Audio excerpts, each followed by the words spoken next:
Hello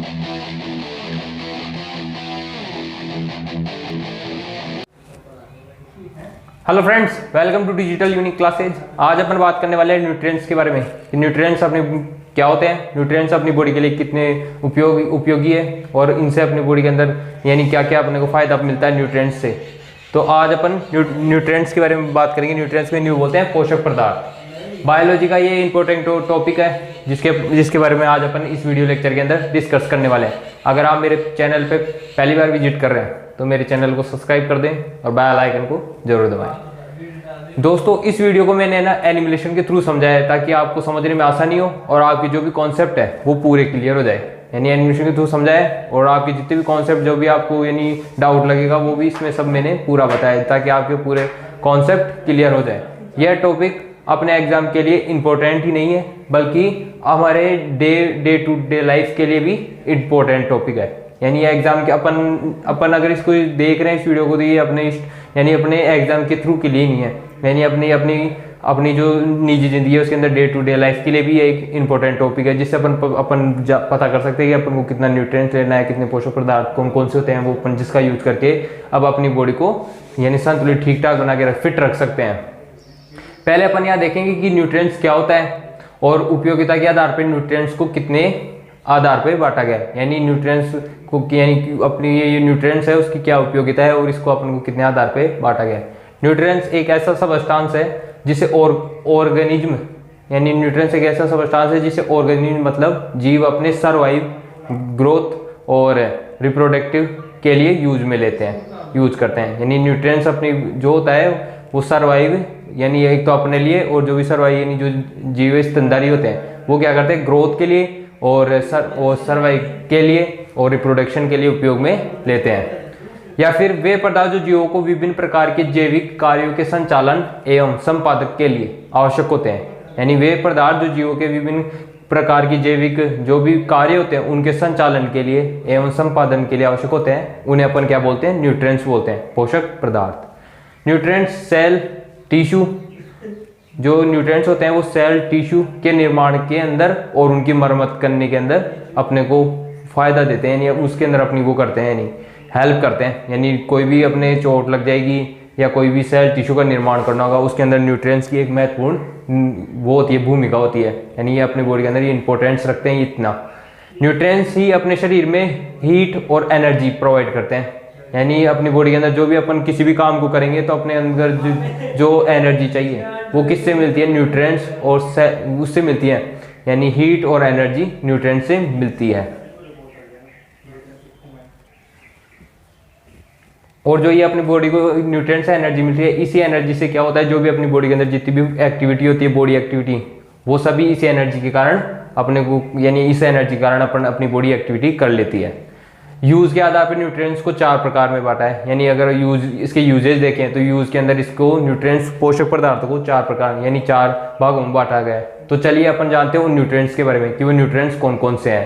पहला तो है ऊर्जा उत्पादन में, यानी फर्स्ट है ऊर्जा उत्पादन में। अब इसके अंदर नाम से ही पता चल रहा है ऊर्जा उत्पादन यानी बॉडी को ऊर्जा प्रदान करता है। यानी वे पोषक पदार्थ जो ऊर्जा उत्पन्न करते हैं, यानी वे पोषक पदार्थ जो ऊर्जा उत्पन्न करते हैं जैसे फैट हो गया, कार्बोहाइड्रेट हो गया। यानी ये फैट और कार्बोहाइड्रेट से अपनी बॉडी को क्या मिलता है, यानी एनर्जी प्राप्त होती है। अब सेकंड है वृद्धि तथा निर्माण के कार्य में। सेकंड है वृद्धि और निर्माण के कार्य में, यानी बॉडी के अंदर बॉडी की यानी ग्रोथ के लिए और जो भी अपने निर्माण कार्य जैसे कहीं चोट वोट लग जाती है कट जाते हैं तो उनकी मरम्मत करने के लिए वे पोषक पदार्थ जो शरीर में वृद्धि या शरीर की टूट फूट की मरम्मत के लिए उपयोग होते हैं वो वृद्धि निर्माण के अंदर आते हैं न्यूट्रिएंट्स। वो कौन से न्यूट्रिएंट्स है, वो है प्रोटीन। जो मैंने आपको अभी मेरे जो पिछला यानी जो भी तो मैंने वीडियो बनाया है प्रोटीन के ऊपर, उसके अंदर आप उसमें सब कुछ बताया कि प्रोटीन किस तरह अपनी बॉडी के लिए यूजफुल है। यहाँ पर थर्ड है उपापचय नियंत्रण के लिए यानी मेटाबॉलिज्म के लिए। मेटाबॉलिज्म जो भी एक्टिविटी होती है अपनी बॉडी के अंदर वे पदार्थ जो शरीर में विभिन्न उपापचयी क्रियाओं का नियंत्रण करते हैं। यानी वे पदार्थ जो अपनी बॉडी के अंदर विभिन्न उपापचयी क्रियाओं का नियंत्रण करते हैं वो कहलाते हैं उपापचयी नियंत्रक। जिसके अंदर आ गया विटामिन आ गया, लवण आ गया, जल आ गया और ये सभी क्या है, बॉडी को मेंटेन रखते हैं, यानी बॉडी को कंट्रोल करने का काम करते हैं। हाँ दोस्तों, यहाँ पर फोर्थ है जेनेटिक मटेरियल, यानी जेनेटिक मटेरियल यानी वे आनुवांशिक गुण जो एक पीढ़ी से लेकर दूसरी पीढ़ी के अंदर ले जाने का काम करते हैं। यानी ऐसे आनुवांशिक गुण होते हैं जिनको अपनी बॉडी यानी एक पीढ़ी से लेकर दूसरी पीढ़ी के अंदर ट्रांसफर करती है। ऐसे मान लो आप उनको, उसके अंदर एग्जाम्पल है न्यूक्लिक अम्ल। अब अपन यह बात करते हैं कि अपनी बॉडी के अंदर जो एक्टिविटी के लिए ऐसे कौन कौन से न्यूट्रिएंट्स या जो पोषक पदार्थ की आवश्यकता होती है, यानी ऐसे कौन से न्यूट्रिएंट्स या पोषक पदार्थों की आवश्यकता होती है जो अपनी बॉडी के अंदर जो भी अपन जैसी एक्टिविटी करते हैं, यानी भागना, दौड़ना, खेलना, कुछ भी, या यानी मेहनत का जो भी काम करते हैं, वो किन पोषक पदार्थों के कारण अपन कर पाते हैं, अपन उनके बारे में अब डिस्कस करने वाले हैं।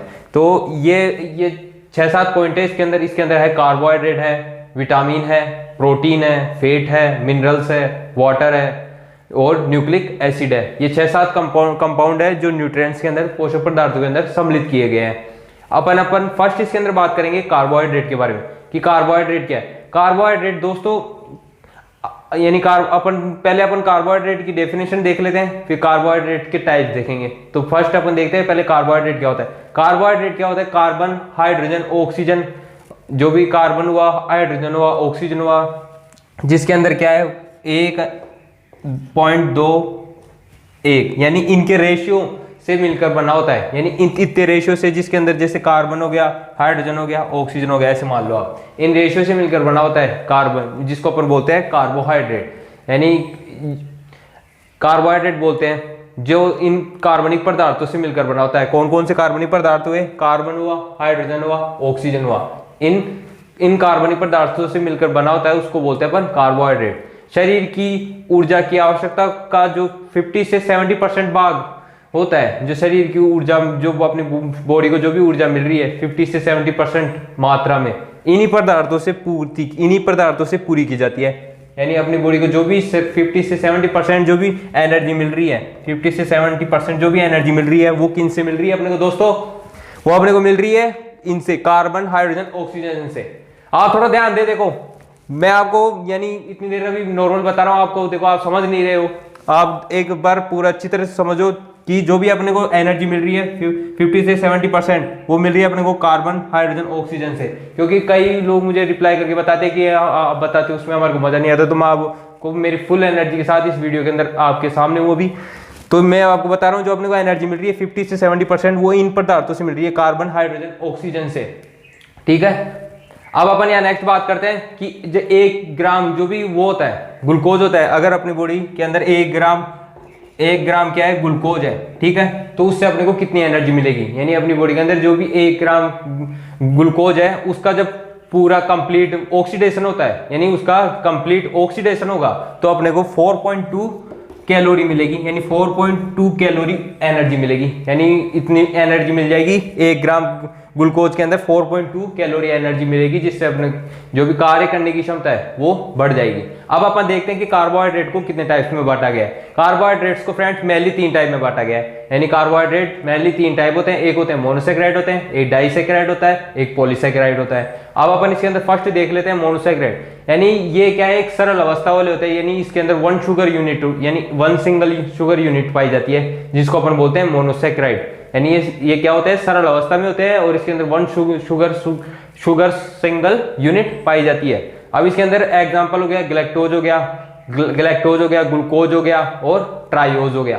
सेकंड बात करते हैं अपन डाइसेकेराइड के बारे में कि डाइसेकेराइड क्या होते हैं। डाइसेकेराइड यानी डाइसेकेराइड के अंदर 2 सिंगल शुगर यूनिट होती है, यानी 2 सिंगल शुगर यूनिट यानी फ्री यूनिट होती है, यानी ग्लूकोज की होती है सिंगल शुगर यूनिट, जो क्या होते हैं भिन्न भिन्न मोनोसेकेराइड के 2 अणुओं के संयोजन से एक डाइसेकेराइड बनता है। यानी जो भिन्न भिन्न जो भी वो होते हैं मोनोसेकेराइड, उनके अणुओं से एक बनता है, क्या बनता है, डाइसेकेराइड। उसका इसके अंदर एग्जाम्पल है माल्टोज हुआ और सुक्रोज। हाँ फ्रेंड्स, अपन यहाँ पे देखते हैं थर्ड कौन सा है, पॉलीसेकेराइड। पॉलीसेकेराइड क्या है, पॉलीसेकेराइड कई अणुओं के मिलने, यानी जो पॉलीसेकेराइड है वो पॉलीसेकेराइड के जो कई अणुओं के मिलने से जो लंबी श्रृंखला वाली अघुलनशील पॉलीसेकेराइड का निर्माण होता है। जो पॉलीसेकेराइड होता है वो कई अणुओं के जो मिलते हैं, जब उसके अंदर पॉलीसेकेराइड में जब कई अणु मिलते हैं तब उसके अंदर क्या होता है, एक अघुलनशील पॉलीसेकेराइड श्रृंखला का निर्माण होता है। यह ऑर्थोपोडा, यानी अपन ने पढ़ा होगा बायोलॉजी के अंदर 12th एनसीईआरटी में देखना, ऑर्थोपोडा के यानी सभी जंतुओं को बांट रखा है, किसी को ऑर्थोपोडा,